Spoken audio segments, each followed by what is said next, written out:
welcome to the Magnificast, a podcast about Christianity and leftist politics. My name is Dean Detloff. I'm a PhD student at the Institute for Christian Studies in Toronto, where I work on media theory, and I work at a coffee shop, and I write as a journalist, and I wait for Matt to come visit me next month. I'm coming. It's happening. Hey, I'm Matt. I teach at Greenville University. I teach media studies, cultural theory, media archaeology. And next month I'm getting on a plane. I'm going to be in Canada. It's going to be the best. It is going to be the best. I'm super pumped. This is like, yeah, no, me too. You guys, I think Emily posted this picture on Instagram a few days ago. I don't know. It was like more like a week ago, probably. But you guys were ice skating in front of that big Toronto sign. That's right. And Lewis saw it, and he was like, he like recognized it from the book that you got him. So nice. That's awesome. I Yeah. appreciate that. The memories are already getting preloaded. That's right. Yeah. Well, he's like studied that book, so he just knows. What's that place called in Toronto? Nathan Phillips Square. Oh yeah, it's the best square in all of Toronto. That's right. It's his square. He was number one, Nathan Phillips. Cool. So we're gonna talk to a couple folks from the Catholic Worker. More on that later, but to begin with, we've got a couple of iTunes reviews to get through. We got two. It's been a little bit since we had some iTunes reviews, but here we go. We got them, and they're good. They're great. All right. So the first review is 5 out of 5 stars. It is titled "That Good Communism" by a user. I don't feel like I should read people's usernames. I always feel conflicted about this. Whatever. Anyways, they say, "This podcast has become a pillar for my education, both as a Marxist and as a Christian. These dudes are dope. This podcast is dope. 5 out of 5 stars."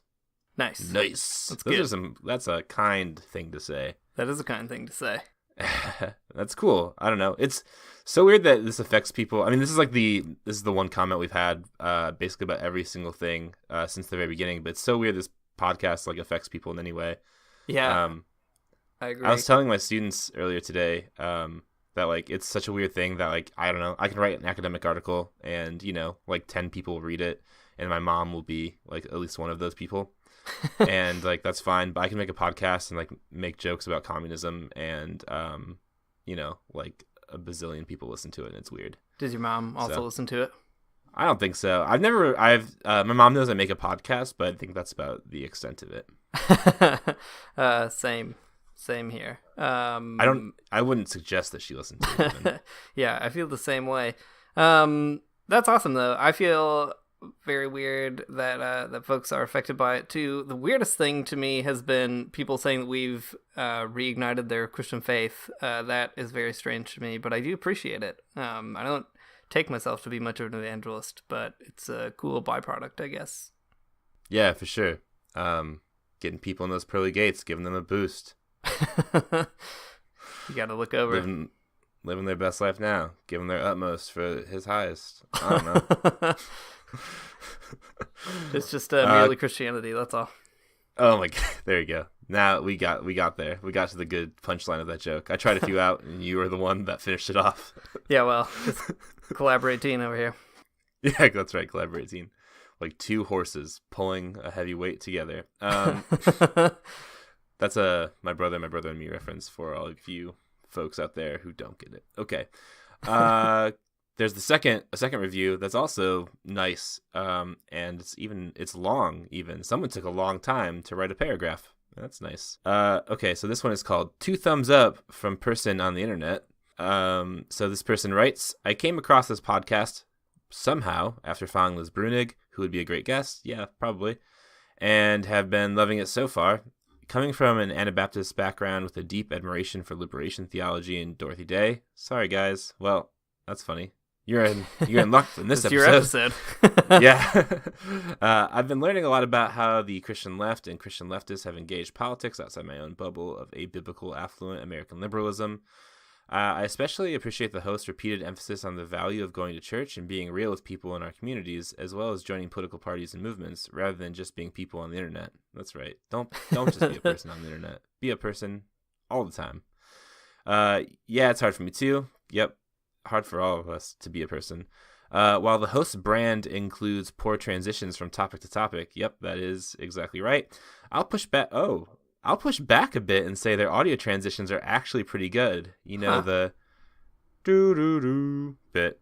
Keep it up, guys. Yeah. That's pretty good. I know, that's super, man, all right. I mean, that sound is good. We don't use that sound anymore now that we have the better sounds, but glad someone appreciates that. I made it in GarageBand in exactly 30 seconds. Nice. That's a good amount of seconds to payoff ratio in terms of work and work and reward. Yeah. Work smart, not hard. That's what I always say. That's my motto. It's a good motto. That's really great, though. That is also a great transition into what we're doing this episode. Speaking of the Catholic worker and liberation theology. So let's do it. Here we are, just seizing the means of transitioning. This week on the Magnificast, we're talking with Brenna Cussen and Joe Kruse, who are both part of the Catholic Worker, a couple different communities.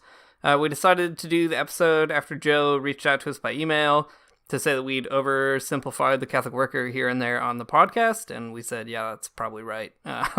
But we can't fix that ourselves. So we brought Brenna and Joe on the show to correct the record for us and to kind of just give us their take and let us know what's going on. So before we recorded that episode, Brenna and Joe sent us some homework so that we could all be on the same page, and we'll refer to that throughout the show, so maybe we should kind of just introduce a few of those things. So one was the aims and means of the Catholic Worker, which is on the Catholic Worker website. You can find it there.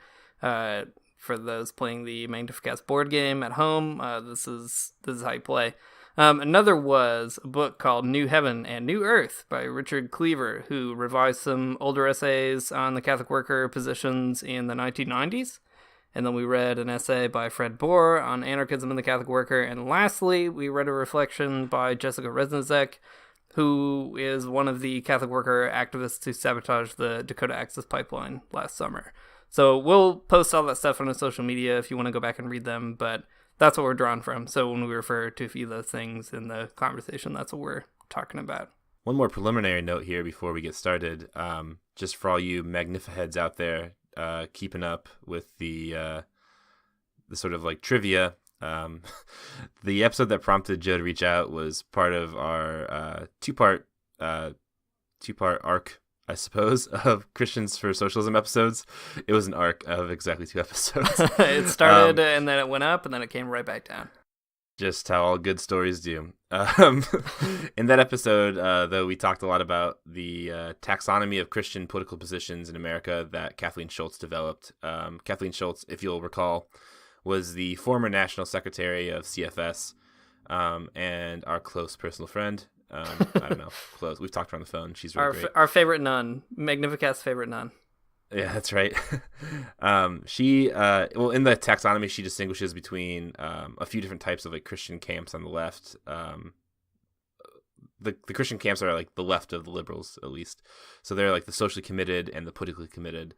We put the Catholic Worker in the social committed category, which Kathleen Schultz describes as having a thorough critique of capitalism and a, quote, strong lifestyle emphasis in their social commitment that can easily translate into new piety and a practical anarchism that often pervades their critique and practice. So this is distinct from the politically committed Christians who Schultz describes as informed by Marxist analysis and involved in popular movements, which is the category that got us excited. So we can we'll talk about a little bit more about how that all kind of shakes out with Brenna and Joe. You guys can think about whether or not this taxonomy works or if it's right. I'm not exactly sure, but it was sure cool talking to them.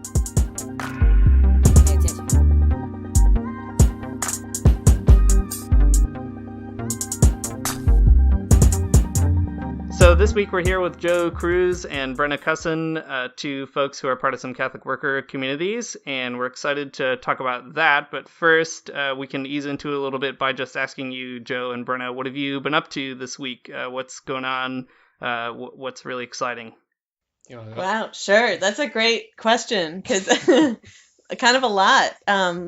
Well, the thing that Joe and I are both involved in over the last several months, we from the Midwest Catholic Worker Movement have been in dialogue with the East Coast Catholic worker movement, particularly the New York City Catholic Worker House, which is sort of like the mother house in a way, about the issue of racism in our movement. And we had written a movement-wide letter that got sent out to every community in the country.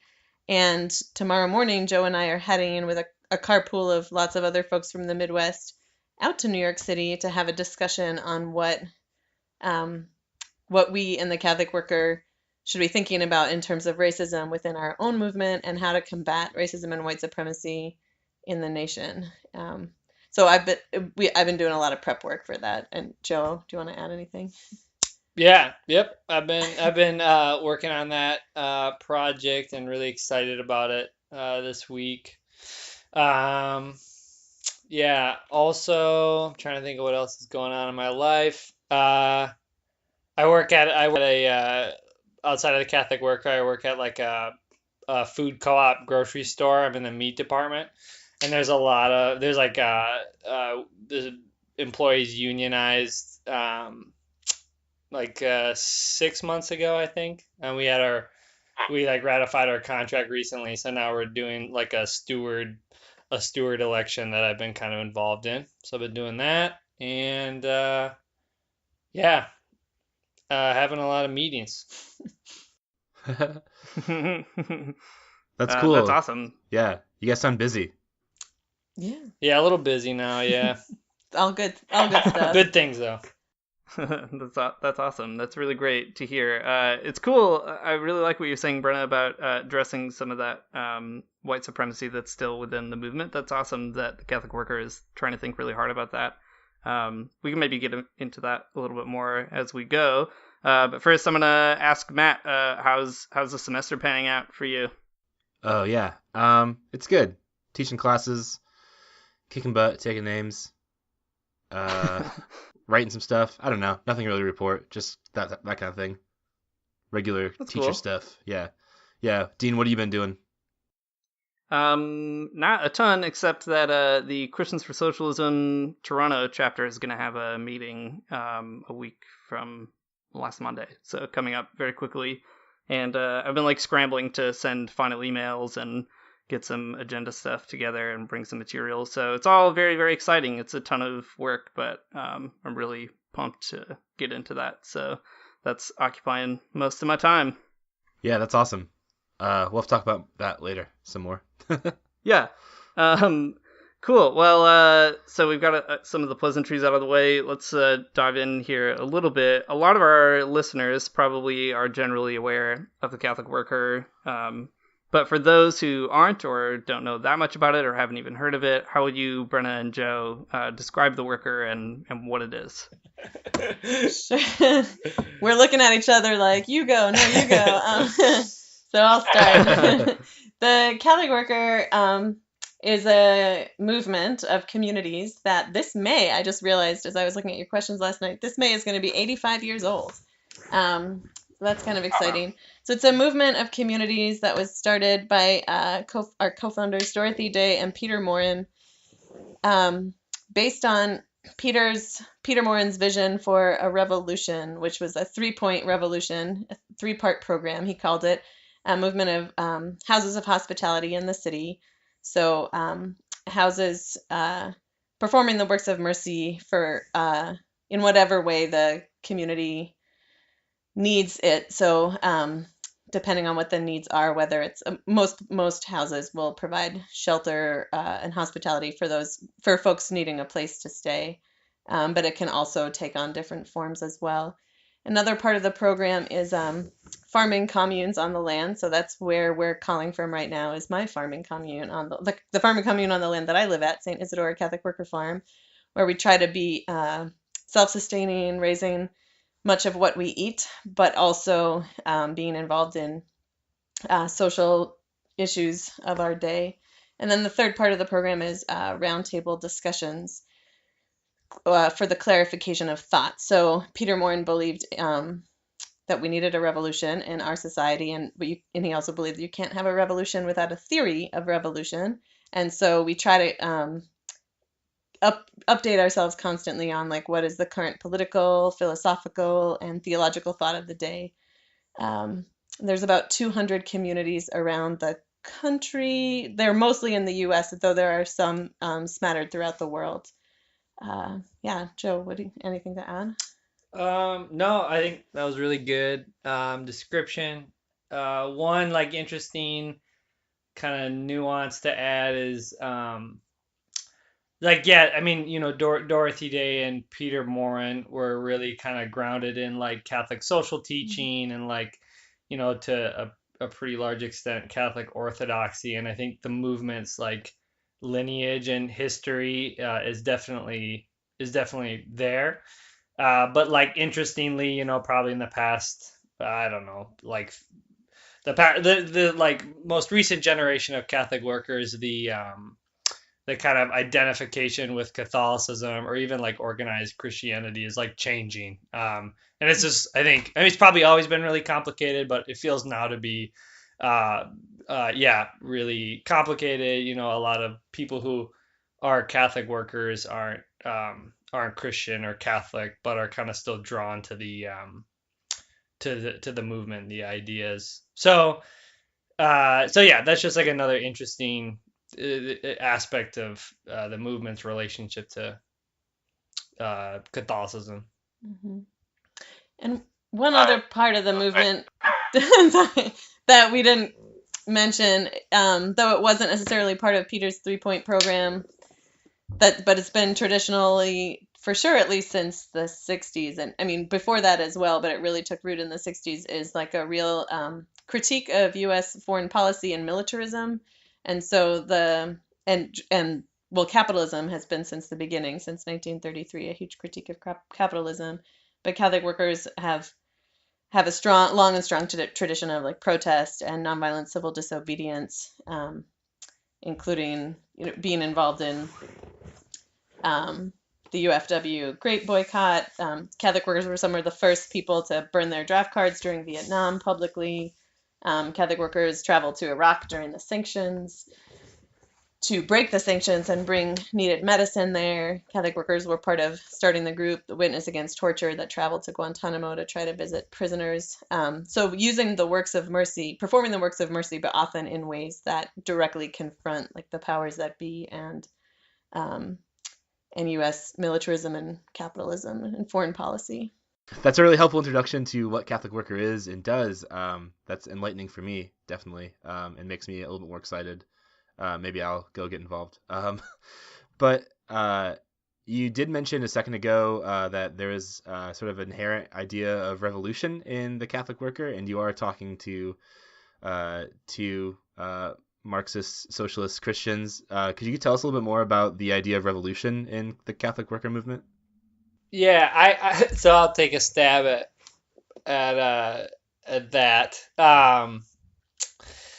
So again, I mean, it's complex, and I think that like, a lot of Catholic workers today, most Catholic workers, like we wouldn't be able to agree on like how our vision for a revolution. It's not like there's an orthodoxy that we can like all clearly articulate. And I know there are Marxists who are part of the Catholic worker movement as well. I can talk a little bit about kind of the vision that like the founders are like articulated, which was like an anarchist kind of decentralized, economy and social structure that was really, I think, mirrored off of like Catholic social teaching. So it wasn't, it was this so-called middle ground between capitalism and communism, where there was like a critique of the kind of ultimate value of the inalienable like right to private property, but also like a critique of any kind of state apparatus and state coercion. So they Dorothy Day and Peter Morin talked a lot about worker co-ops and credit unions and kind of these small and and Catholic worker communities and farming communes and these like ways in which to kind of embody what they would call the kingdom of God or the economic order they want to see in small ways. So, I think in their minds it was like, if enough people do this thing, that is kind of the groundswell revolution. Brenna, does that sound right to Okay, you? cool. Yeah, I think that sounds exactly right. That's the kind of revolution that I think they were talking about. And I think basing it off of like the way Jesus, or at least the way we see Jesus tried to start a revolution, is that he didn't necessarily join the zealots and try to overthrow the Roman Empire, although he was very critical of said empire. His was a revolution which was often still very subversive of the powers that be, but it wasn't. It didn't try to overthrow them in the traditional like political revolution or military revolution. It was like a revolution of the heart, and I think that's a huge part of where Dorothy and Peter got their inspiration from. The revolution from below, the revolution being from a revolution of the heart. Cool. That's a good note to kind of clarify that position. That's super helpful for me. Well, how did you guys get involved in Catholic Worker? What did that look like for you? What was the entryway into this organization and way of thinking and living?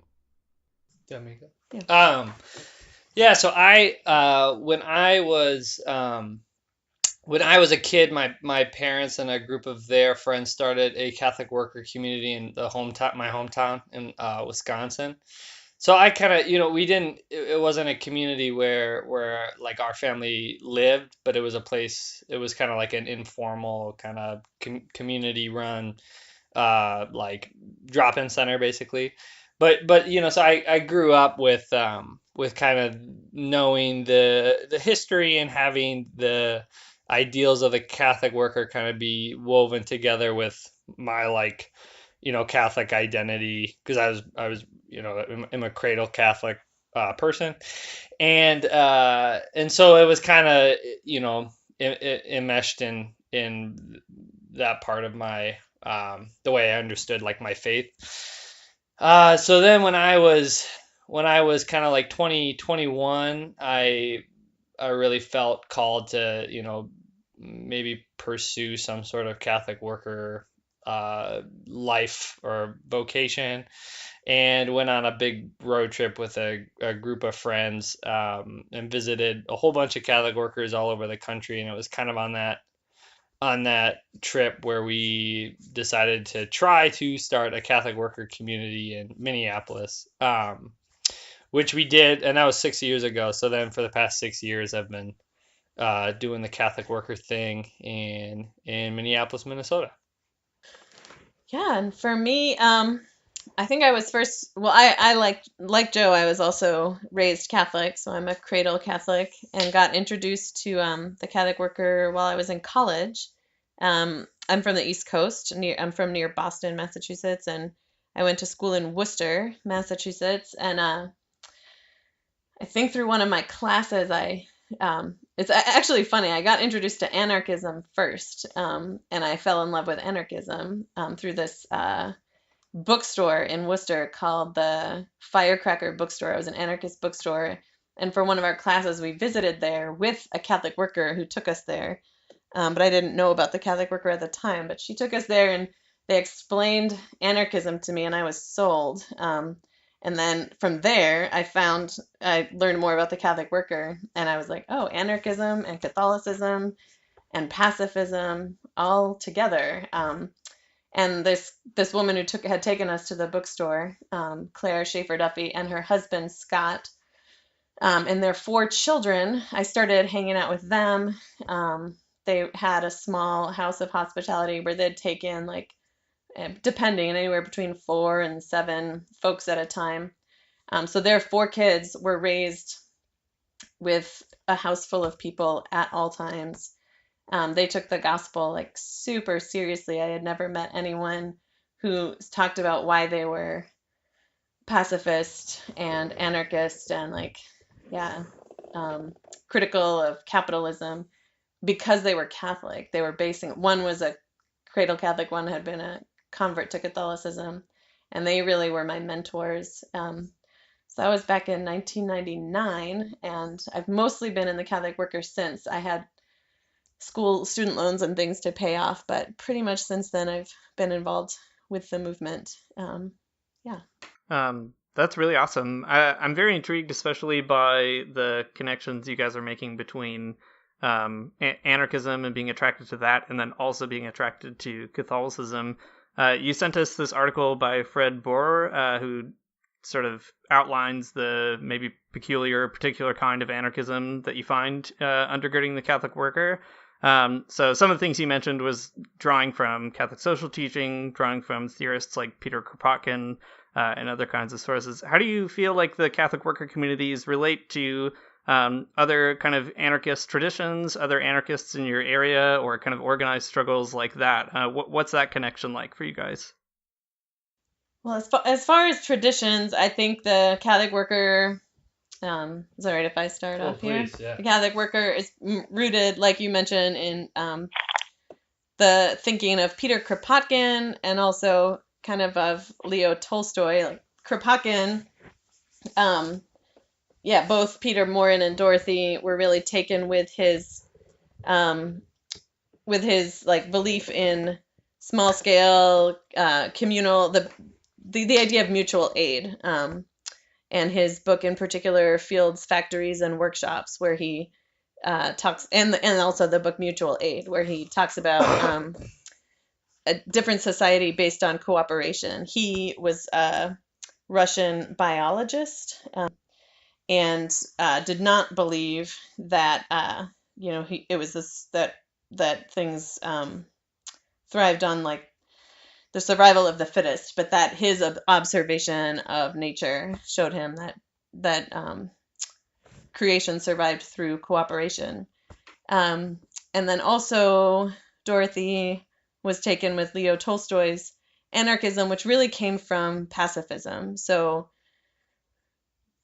kind of in a nutshell, I guess, looking at Jesus's commitment to nonviolence, or Jesus's own refusal to participate in a violent revolution or even use violence to protect his own life when he could have, and lots of other teachings of Jesus, kind of rooted was the pacifism part, and then looking at the tradition of nation states, pretty much since nation states were like ever in existence. The nation state relies on violence to maintain itself. It maintains its borders, it maintains its laws through violence. And so I think that's sort of the heart of those two thinkers are probably the heart, I would say, of Catholic worker anarchism, is opposition to violence through the nation state, and like a vision of this mutual aid and cooperation. But really other movements, like we want to relate to any other movements like socialism, working for unions, all of these things, even if we sometimes disagree on like the means of how to get there, like we're pretty excited to work with anyone who likes the idea of revolution from below. And just to add to that, you had kind of asked about like if we kind of how we tie into other anarchist activism happening in the world. And I say, I know in Minneapolis, we often find ourselves kind of in connection to anarchist groups there. And I think share an affinity for just like the emphasis on direct action, I think is like something that's really embedded in the Catholic worker tradition.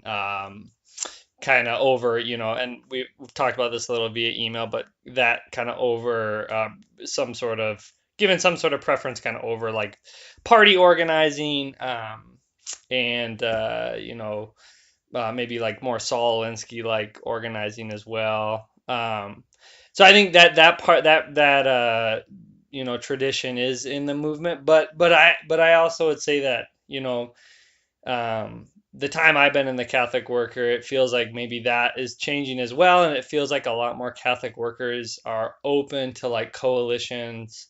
And working with other groups, that might disagree with like the Catholic worker orthodoxy or whatever. I think that there's like a growing kind of desire to do that in the movement. At least I know in our Brenna and I's communities, I think that seems to be the case. That's cool. This is going off our script here a little bit, but hopefully you'd answer this question, I guess. So that's great that you guys, like Catholic workers work with other anarchist groups and other like unions, because that sounds really cool. How do you all like negotiate the Catholic worker stance on violence in regards to other like anarchist groups or socialist groups, like anti-fascism or something, for example, has a tradition of like defense, which there's a sense of violence there. So do the Catholic worker folks like think about that, or how does that stance on violence either prohibit or help you get involved with other people? Yes. That's the answer is yes to all of those questions. Such a good question. Yeah. We think about it a lot. There's actually right now there's a huge there's been like this online debate about it. Some members of our own movement, our own community recently participated in property destruction. So there's been a huge, talking about is that in line with Catholic worker pacifism or not? There's a huge sort of in-house discussion about that. I'd say in general and traditionally, the Catholic worker does not support the use of violence, and so does not get involved in groups that are directly advocating violence. For sure, violence against other human beings, that's for sure. At the same time, Catholic workers, I don't know. Yeah, it's a hard, so then that's part of what we're thinking about this weekend when we go to this discussion on racism, like is questioning, has our reluctance to get involved with movements that are not totally opposed to using violence, has that like prevented us from fully supporting liberation struggles of people of color? But then at the same time, there were Catholic workers who put their bodies on the line and down in Charlottesville, like trying to block the white supremacists, not block the anti-fascists, block the white supremacists, from hurting vulnerable communities. There are Catholic workers who have spent a lot of time in Palestine supporting the nonviolent revolution there, and I mean wherever you go to support a non-violent revolution, there's always, I shouldn't say there's always, but almost always there's elements that are also working for the same ends, who are using means that maybe the Catholic worker would consider violent. And so it's just, how do you work with people while still not agreeing to use violence yourself? I mean, it's just like, it's an endless discussion. And I think we find ourselves on all sides of the issue, but more often than not tend to align ourselves with those who are working for justice. And just to add quickly, I think like there is also a strain of like, the primacy of conscience. So it's like, I think that I think, or at least hope to cultivate in the Catholic worker, like a sense of, kind of the way that you both have talked about violence on your show really resonates with me, in that it's super complicated and not all violence is equal. And, it's different. Like, a protester throwing a bottle at the police is a different form of violence than like, a cop shooting an unarmed person. Like those aren't equivalent things. So, I think, at least in my experience in the movement, that there's an awareness of that nuance, and there isn't kind of a blanket condemnation of all violence. It's like an acknowledgement of the complexity of it. Yeah, that's cool. I mean, the ability to have a coherent group that has like sort of varying opinions on this, I think, is a really healthy sign of good activists, probably. Yeah, nice. Right. We think so too. Maybe we could talk a little bit about that as well, having that kind of struggle with maybe like a tradition that is really significant, but also having people who have consciences and have individual feelings about that tradition. I sort of always felt like the strength and limitation of the Catholic worker is its association with Catholic social teaching in particular. I'm Catholic, so like I really dig that. I feel like it challenges Catholics to ask them how seriously they take what their church tradition says about how people should live together. But there are also some kind of weird problems in Catholic social teaching that I guess are unnecessarily conservative moral positions that contribute to bad kind of dominating discourses inside the church and outside of it. So I know the Catholic worker has a complicated relationship to some of those things, like women being ordained, or for example, I know a few Catholic worker folks who are friends of mine who are like totally cool with gay marriage and totally affirming LGBT people in their communities. How does the worker negotiate that issue of sort of being called, the Catholic worker, but then also hosting a variety of different folks from different backgrounds? Yeah, that's another great question. I really feel that tension a lot. I'm the only there's 6 Catholic workers in my community, and I'm one of 2 Catholics in the community, and generally the people in our orbit, in our like kind of extended community, I think, understandably, Catholicism carries a kind of a heavy weight for a lot of people, and is kind of emblematic of a lot of oppression and violence. So I don't, I feel like I live into that tension a lot, and feel like it's important for me to identify as a Catholic, both because it's like my kind of framework for understanding the world, but also because I think it's an institution that I hope to stay inside and change. One thing that I know our community, or some folks in our community, have kind of done to help reconcile that tension is it was last year, I think, we engaged in like a few actions at churches over the Lenten season. So that was good. And I know that there's other Catholic workers who part of their activism, part of like their work is agitating in the church. And so I think that's a way that I think at least I kind of can still identify with Catholicism and the Catholic worker, is to push for change from the inside. Yeah, I don't know if that was a coherent thought. Brenna, do you have thoughts? Yeah, I would say, yeah, again, the Catholic worker is an anarchist movement, not only politically, but even within ourselves. So I think the main things that tie us together are our commitment to perform the works of mercy, our pacifism, and care for understanding of care of creation and anarchism. For the most part, those are pretty mainstays of the Catholic worker. Church teaching on sexuality has, like Dorothy never really took a hard line on things. She had her own opinions, but she didn't make those like mastheads or whatever tenets that for the whole Catholic worker movement to follow. So there are folks within the Catholic worker movement who would totally agree with church teaching. I would say the majority of Catholic workers disagree with the church teaching on the issues that you've brought up. The vast majority probably disagree. But yeah, part of the beauty of the Catholic worker movement is that Catholics and non-Catholics from all walks of life are in it, and it's an ongoing discussion, but it has never really been a huge focus.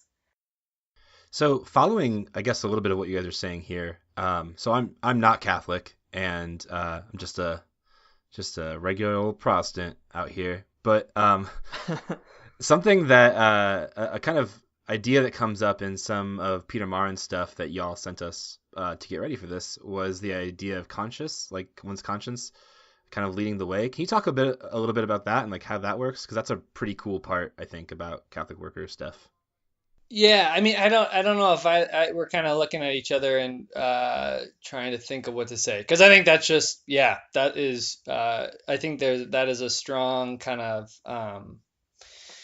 uh aspect of the movement, and I think is definitely like, kind of tied together with the emphasis on anarchism. And is also, that luckily, I think that kind of primacy of conscience has also, I think, because Dorothy and Peter, inoculated the movement with that sense, there isn't a structure. There's not a centralized entity that is the Catholic worker. All these communities, our Hmm. communities, are just groups of people who are just like, hey, now we're a Catholic worker. So, because of that, I think we see this like diversity of yeah, these diversities of like, views, and people are really able to kind of follow their own hearts instead of some sort of orthodoxy. Yeah, it just resonates with me so much because like conscience is such a powerful force for people, and it doesn't mean that it's always right, but just the like an organization that kind of holds that there is something called a conscience and people follow it, and like that's not a bad thing. Um, it's cool. I don't know. There's a real plasticity to that. Like you can kind of do a lot more than just following a really rigid sort of structure or something. Um, well, kind of coming off of that note about conscience, and then even getting back around to the idea of revolution.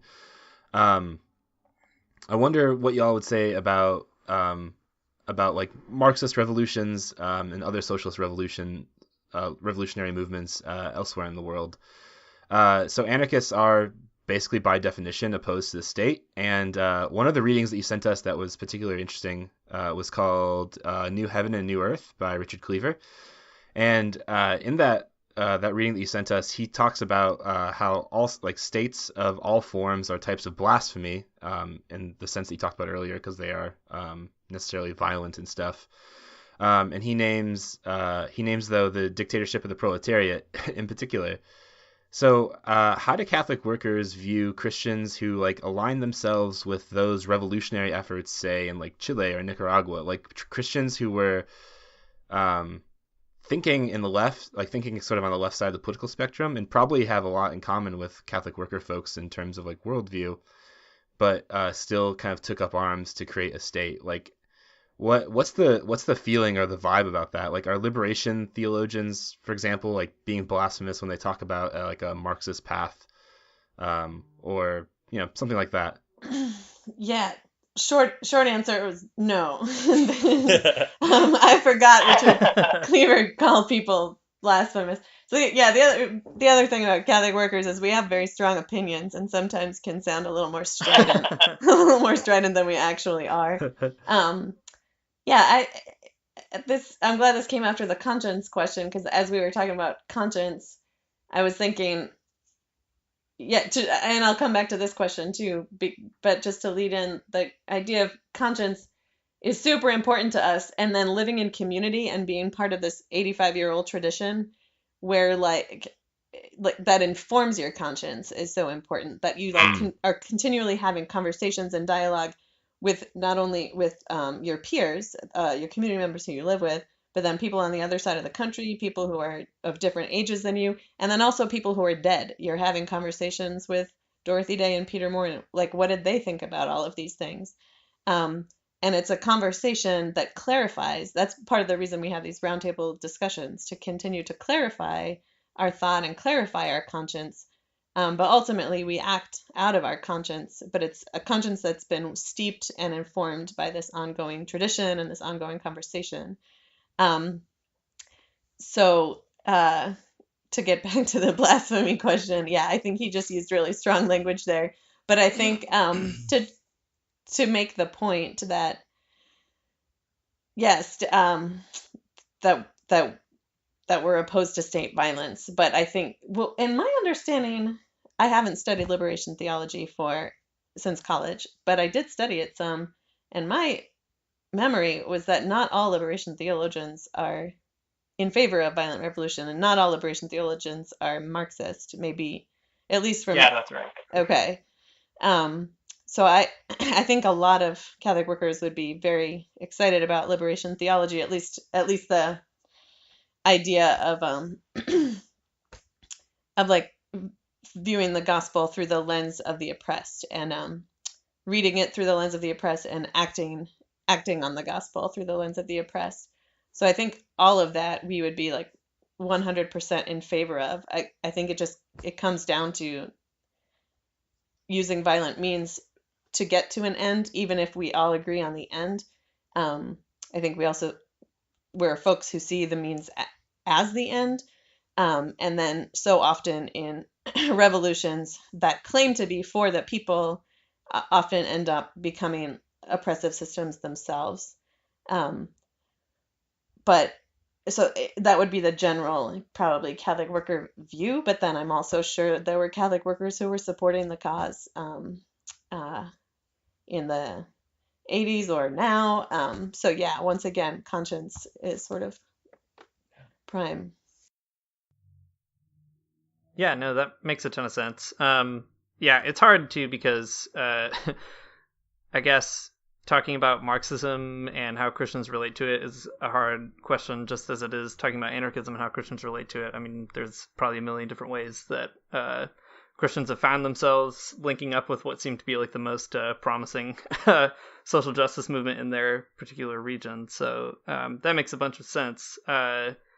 I guess talking a little bit more about some of that diversity of opinion, even within the Catholic worker, could you explain a little bit like why or how like anarchism has been sort of updated throughout its existence? Like you were mentioning before that, you guys keep reading and talking, and over 85 years, I would have to imagine that like maybe Peter Kropotkin is still important, but also maybe there are some other voices that have really like fed into maybe your local communities or the movement at large. Like what kinds of theories are getting worked out in those communities?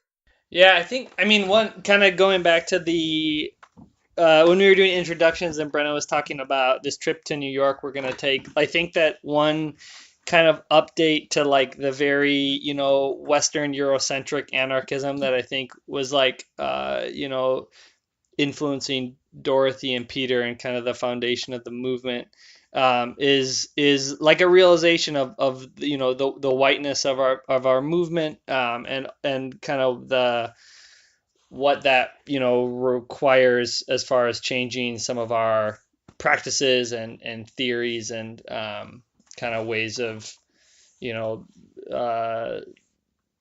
ways of working for social change. And I think that there's like I hope anyway that there's a developing kind of pairing with our anarchism of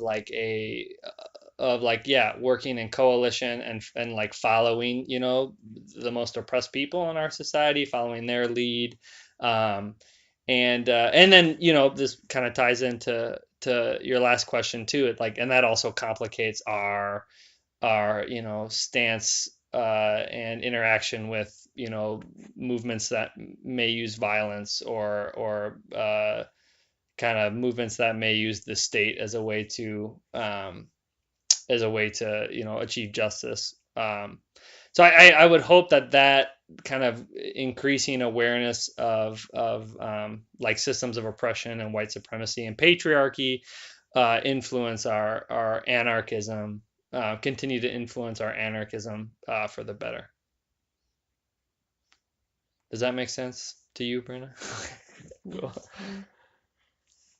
Yeah, I think there's just been a lot more thought given to like, well, who is it among us who are calling ourselves anarchist, and are we able to call ourselves that because we are never under attack?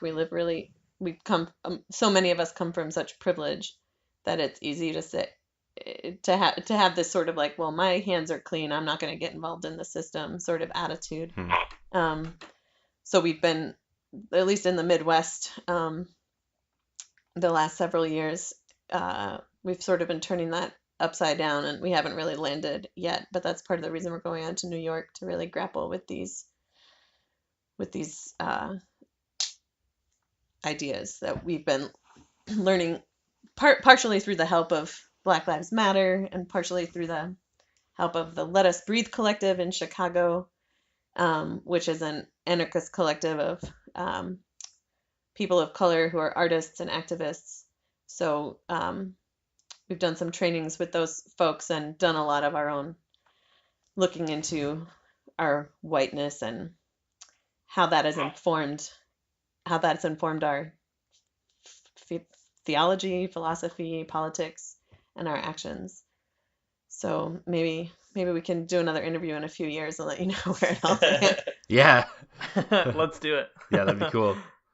Well, shifting gears just a little bit, we talked about violence and property destruction a bit earlier in the episode, and well, something that was really, I think, cool for Dean and I when we saw it happen or heard about it, was that there were these two activists that were part of the Des Moines Catholic Worker who sabotaged the Dakota Access Pipeline, and they were upfront about it and confessed to doing it and so on. Defending their actions, though, they said that it wasn't a violent act and that they went on to talk about it in terms of property improvement, which is something I really like. I love when people do that kind of thing. like, you know, take something subversive and say it's an improvement. So anyways, they said that more people should do that, engage in that kind of activism. So how did Catholic Worker folks respond to those kind of events? I mean, they were exciting for me and kind of interesting to see play out, especially seeing the activists kind of engage in it in such a like really authentic level where they took responsibility and everything else. But how did that play out in your community? Yeah, it's a range. I think, at least in my experience in the Midwest, because we in the Midwest we gather at least twice a year, from lots of different communities, and for the most part, I think folks in the Midwest were really excited, and very supportive, and like, yeah, just I know for me, I was proud to be part of a movement that kind of that these two women were part of and claimed as their tradition in doing this action. And I think that was a really widespread sentiment. And there were also folks, I'd say probably a more extreme position of people who just totally opposed it, but there were a few.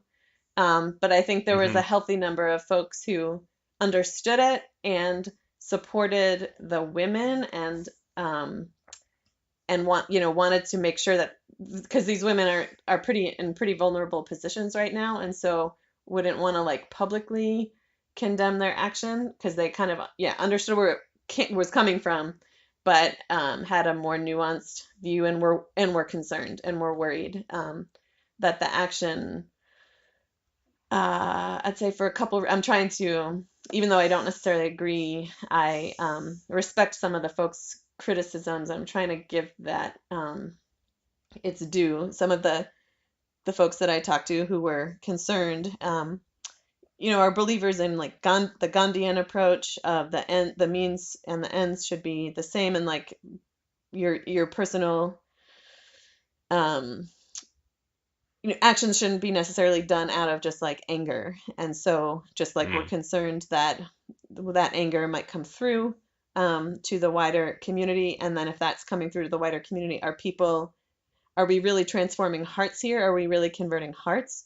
Or is there going to be more of a backlash because of this action where people feel scared and vulnerable because they are afraid that like these actions were done by terrorists or people performing terrorist-like actions? And is that just going to make the pipeline's efforts double down? Whereas I think some folks would want to take what they might call the more pure nonviolent approach of just being totally transparent. Although I would say Jessica and Ruby were transparent because they came forward, but and worked on really just trying to convert like the whole system and have people be on board with what they were doing rather than I think some folks were nervous that this action just instilled more fear in the hearts of other people, and that ultimately will not lead to the ends that we're looking for. Mhm. Yeah, and I think just to add one small thing is I think it also uh, yeah, there's kind of this ongoing like debate via this really long email thread among various Catholic worker folks happening right now, and I think a lot of it is rooted in this kind of tension that pre-existed Jess and Ruby's action between kind of Dorothy Day and the Catholic worker kind of in her mind, and then the decades of Plowshares actions kind of started by in the tradition of like the Barragans who were somewhat affiliated with the Catholic worker, and basically those were actions, a series of actions that sought to directly dismantle like military equipment and bombs and jets and that kind of thing. And there's just for decades there's been this kind of tension between what Brenna was saying, the Gandhian nonviolence, and people in the Catholic worker who really hold that very dear, and then this sense of urgency around the fact that we're near extinction and we need to physically dismantle the infrastructure that's driving that. Yeah, that makes a lot of sense, and I can understand why it would be a difficult conversation to have within that community. But I guess to echo something Matt was saying earlier, that seems like a healthy thing, that there is so much conversation going around about it, and it isn't just sort of like shut down in some dogmatic or programmatic way. That seems like a really cool thing, that it's just sparked so much conversation of people trying to really wrestle through it sympathetically together. Mm-hmm. Yeah, totally. Yeah. Very much, yeah. Maybe to kind of end on like an ecumenical note, so how do you think that Marxist Christians and anarchist Christians and Catholic workers and other kinds of Christian activists can sort of work together to combat like the reactionary trends that are happening right now? We've sort of talked about on this podcast before that the left feels generally not super organized, especially the Christian left in particular. There's a lot of things that kind of bubble up, but it's hard to get people to build like a sustainable movement. And it seems like the Catholic worker actually has a lot of experience with trying to figure that out. Do you have any thoughts on how the Catholic worker and maybe other Christians and other leftist domains might be able to find some ways to keep collaborating? Yeah, I do. I have to admit I don't know tons of like Marxists and socialists, so I'm glad to have met you. No, I know there's actually a group here near Dubuque, the Dubuque Democratic Socialists. Maybe that's a little different, but anyway, I just feel like Marxists and socialists, you all have great like political analysis, and maybe are better at like organizing politically, whereas and the gifts that we have, I think, in the Catholic worker is that we've been around for the long haul. Like we have 85-year tradition of communal living and how to care for those in pain, because no matter what, whether this system keeps going as it is going, or if there is a revolution or whatever happens, there's going to be people who are affected by that in very negative ways, and we have experience providing communities and care for those who sort of are marginalized or hurt by these oppressive systems. So I think we just have like practical day-to-day experience living in community, caring for those who are hurt by our oppressive systems, and we have a lot of great experience in direct action, and we have a decent amount of numbers of people who are willing to do the work, and people who are like in really good relationship with one another. I know like a lot of times movements on the left can really be factionalized or divided by like hurt feelings or disagreements, and I'd say even though we in the Catholic worker don't always agree on everything, most of us are in pretty good relationship with one another, so that's I think a strength of ours. Yeah, and I would add, I think that I think one thing that the Catholic worker can offer, like related to what Brenna was saying, is that the community, this kind of emphasis on like these intentional communities, I think really, I know for me, like living in community was kind of this like, and having that praxis was this like pediological tool to help me understand like the inner workings of oppression and how, capitalism is in like that thinking and that, way of viewing the world is embedded in me and my heart. And like, it has helped me kind of process that, which I think has made me like a better, person and activist. So I think that is something I think we can offer, and why I would like, why I like encourage people to look into the Catholic Worker. And then also, yeah, I think that we are often very down to do direct action and disruption. And I think that's like a something that can be useful in leftist struggles. And then I think, things that other leftist organizations and I think something that we as Catholic workers, really need to grapple with is like, yeah, how to better work. Like to how do we, I think we need a better analysis of power and how it works. And I think we need to have more nuance in our interactions with other organizations and people with different ideologies, and make sure that we're not too dogmatic. And then also, Catholics in general, but also, folks in the Catholic Worker, we need to have like increased awareness of how patriarchy and white supremacy and like, anti-queer sentiments are embedded in our movement, and work to eradicate those. That's super exciting. I think it's great to know that there is so much conversation happening within the Catholic Worker. I think that's something that I haven't really understood till this conversation, which is really cool, and I appreciate that a lot. I'll be really curious to hear back if you want to send us an email about how the New York event goes, thinking through some of those issues together around white supremacy in particular. Yeah, I don't know. I think it's really great, especially Joe, that you reached out to us and wanted to kind of give a broader perspective. I feel like this has been really educational and encouraging and helpful for me. Yeah, thank you guys so much. Yeah, thanks. It was. I've been listening to your show for a while and just really appreciate what you all are doing. So it was very humbling to talk to you guys. Great. Well, yeah. In a couple of years, we will have you back on and find out what has changed in the Catholic Worker.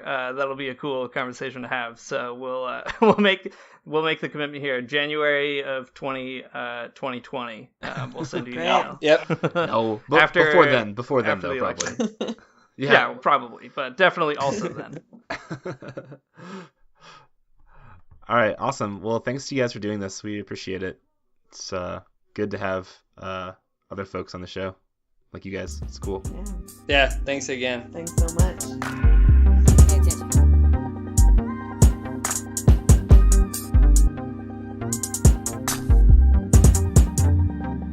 All right, thanks for listening to the Magnificast. Thanks, Brenna and Joe, for coming on the show and talking with us. It was super fun and incredibly enlightening. I am 100% more excited about the Catholic Worker than I was at the beginning of this episode, but it's super cool. It's a great sort of contextualization and just update on something that I vaguely know about, and now I know a little bit more. We all are living, learning, and just growing into our best selves. I don't know, man. That's probably my next self-help book for Christian teens. Living and learning and growing into our best selves. By Matt Bernico. That's right.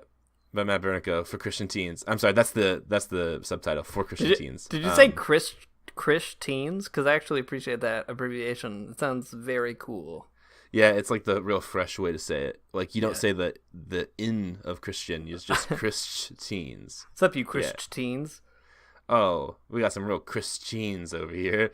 It's kind of like, maybe instead of Christian, it's just Christines. Like, So youth pastors out there, get your Christines over into this podcast. Get them listening. If you like what you heard today, and I imagine that you did because it was extremely awesome, and this bit here you probably got you rolling. You can follow us on SoundCloud, follow us on Twitter check out our page, the Magnificast Basement, on Facebook. We've had a lot more people add or like join that in the past few weeks, and there've been some conversations there that have been pretty neat. Also, crazy cool update about the Magnificast. You can now find the Magnificast on Theology Corner. So that's the thing. If you wanted to find it somewhere else, that's an option for you. There's a lot of other cool folks at Theology Corner, really good bloggers who are friends of ours, and other podcasts that you can find there. And the folks there are like really intent on promoting interesting stuff that's happening in Christianity. So that's a cool thing. Yeah, it is super cool. The Religious Socialism podcast is also over there with Sarah New, so you can check that out. If you want to find out on Theology Corner, go to theologycorner.net/Matt-and-Dean. That's my favorite URL. theologycorner.net/Matt-and-Dean.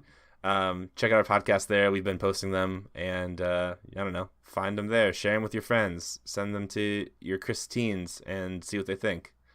All right, thanks for listening. See you next time.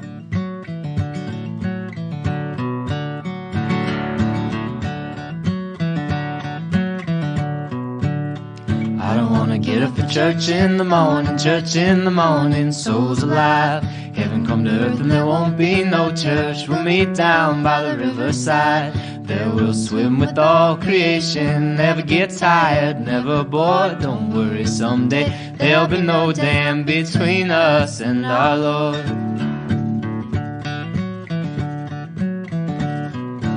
Jack said